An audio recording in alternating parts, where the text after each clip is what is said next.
جب پنجاب میں تاریخی بارشیں آئیں تو دریائے راوی، چناب اور ستلج میں طغیانی کے باعث لاکھوں شہریوں کی جان خطرے میں پڑ گئی، تو وہیں وزیر اعلیٰ پنجاب مریم نواز شریف وطن واپسی کے فوری بعد وقت ضائع کیے بغیر فیلڈ میں پہنچی۔ نہ صرف ریسکیو آپریشنز کو مانیٹر کیا بلکہ خود سیلابی صورتحال کا جائزہ لیا۔ ان کا مقصد صرف ایک تھا، عوام کی جان و مال کی حفاظت۔ اعلیٰ سطحی میٹنگ کی گئی، تمام متاثرہ اضلاع کی صورتحال، ریسکیو اور ریلیف رپورٹس، ہسپتالوں میں ہنگامی اقدامات اور وسائل کا جائزہ لیا گیا۔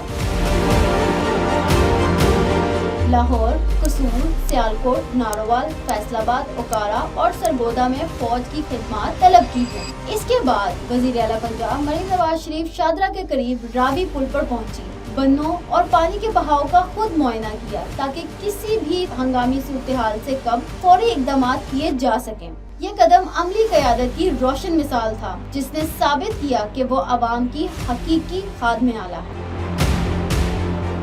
لاہور پہنچ کر وزیر اعلیٰ پنجاب مریم نواز شریف نے کمشنرز اور ڈپٹی کمشنرز کے ساتھ اجلاس کیا، متاثرین کے لیے سڑکوں کی بروقت بحالی اور ہر ضلع میں ہنگامی تیاریوں کی نگرانی کی۔ وزیر اعظم شہباز شریف اور وزیر اعلیٰ پنجاب مریم نواز شریف نے نارووال کا بھی دورہ کیا، جہاں ہر گلی، ہر محلے میں سیلاب کے اثرات کا خود جائزہ لیا گیا۔ یہ قیادت کا اصل روپ ہے، جہاں لیڈر صرف لفظی باتیں نہیں کرتا بلکہ خود میدان میں اتر کر عوام کی جان و مال کا محافظ بنتا ہے۔